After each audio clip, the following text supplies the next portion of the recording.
गुरुद्वारे और मंदिर में क्या प्रेम करने जाते हो भगवान से? डरपोक।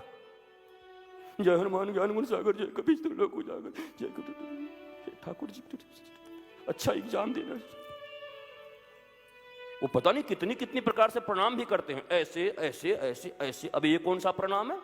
मस्ती से जाओ मंदिर में, हाँ हनुमान जी राम राम।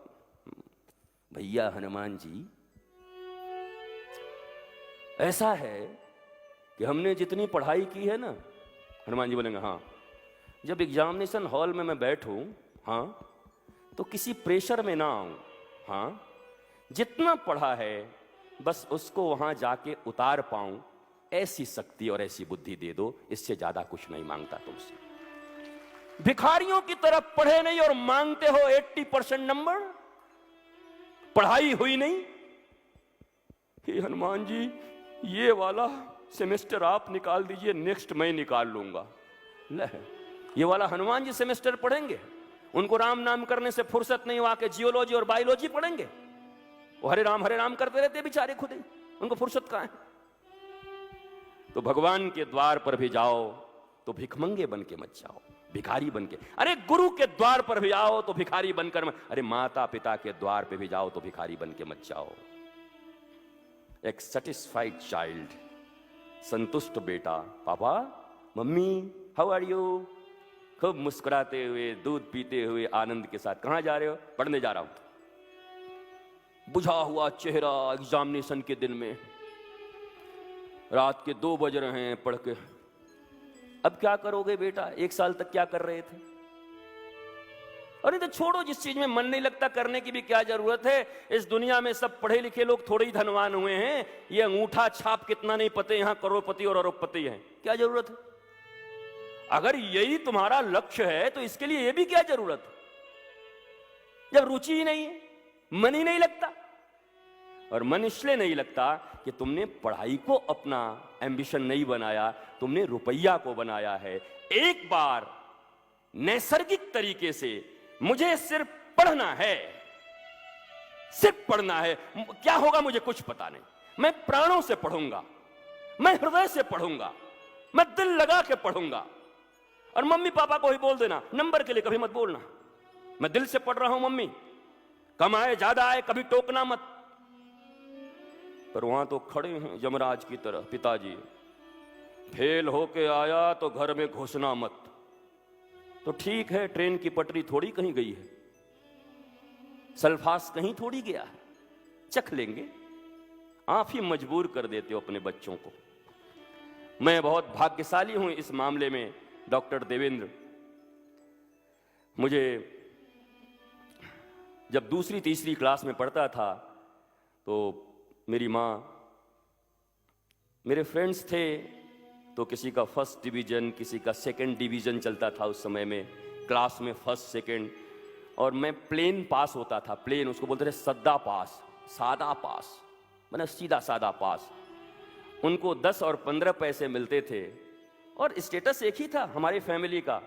मेरे पिताजी टीचर इंटर कॉलेज में, मेरी मदर भी टीचर, तो कोई बहुत बड़ी फैमिली, कोई बहुत ठीक लेकिन मध्यम वर्गीय, अच्छा खासा सुंदर, खेत बहुत था दादाजी का, तो ठीक ठाक बढ़िया चलता था, सब अच्छा था। तो मेरी माँ मुझे 70 से 80 पैसे देती और जो 1st डिवीजन पास होते उनके यहाँ 10 और 15 पैसे मिलते, और मैं कहता है देख ले मौज करता हूँ मैं तो। और आज मैं उस माँ को प्रणाम करना चाहता हूँ जिसने मुझे कंपटीशन से अलग हटा दिया और मुझे आनंद ही आनंद दे दिया मेरे जीवन में। वो 70 पैसे काम कर गए मेरी माँ के। कहीं उसने कह दिया होता, आया है मुंह बना के गधे के जैसा, बगल वाला 1st डिवीजन हो गया और तू इतना नंबर लाया है, वो कहती अच्छे से पढ़ना बस ना, पढ़ना बेटा अच्छे से, जा खेल मौज कर। उस माँ की करुणा और कृपा मेरे भीतर आज है, जो इन प्रतियोगिताओं से मुक्त होकर, वरना हमारे भी क्षेत्र में प्रतियोगिता की कमी है क्या? कमी है? अरे कम से कम 10,000 बाबा हैं भारतवर्ष में, कौन कितने प्रॉपर्टी का मालिक है, मुझे भी तो कंपटीशन करना चाहिए। आजकल उनका क्या चल रहा है? अच्छा, अपने को रामदेव से ऊपर जाना है, कोई मतलब नहीं। कहां हो आप एक हैप्पी लाइफ जी रहे हो बिना किसी प्रतियोगिता के। ईश्वर ने आपको अपनी तरीके का अनूठा आदमी बनाया है, आपके जैसा दूसरा किसी को बनाया ही नहीं। यू आर स्पेशल, एकदम स्पेशल हो तुम, अपने मम्मी पापा के, अपने मोहल्ले के, इस देश के, इस ब्रह्मांड के इकलौते और स्पेशल आदमी हो तुम। तुम कहां क्षुद्रता के साथ दूसरों के साथ कंपटीशन कर रहे हो? क्यों उसको अपना कॉम्पिटिटर मान रहे हो तुम? उसको मानना है, मानने दो, डिप्रेशन में वो रहेगा, तुम किसी को अपना कॉम्पिटिटर मत मानना। मैं तो अलग हूं, मुझे पढ़ना है, एंजॉय करना है, नाचना है, क्रिकेट खेलना है, मस्ती करनी है, मूवी देखना है, जो करना करो। चेहरे ढक के मत करो, चेहरे पे से नकाब उतार के करो। ड्युअलिटी मत रखो लाइफ में। ड्युअलिटी बोलते हैं दोगलेपन को, दोगलापन मत रखो। अंदर भी वैसे ही रहो और बाहर भी वैसे ही रहो। इतनी सुकून और इतनी प्रसन्नता मिलेगी ना, इतना आनंद मिलेगा, प्रेशर तो लाइफ में रहेगा ही नहीं। ये झूठे लोगों को ज्यादा प्रेशर होता है।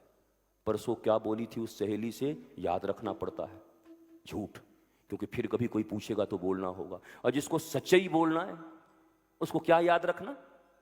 कल भी जो बोला था आज बोलूंगा, परसों भी वही बोलूंगा। इसलिए ड्वेल लाइफ मत जिंदा मत जियो।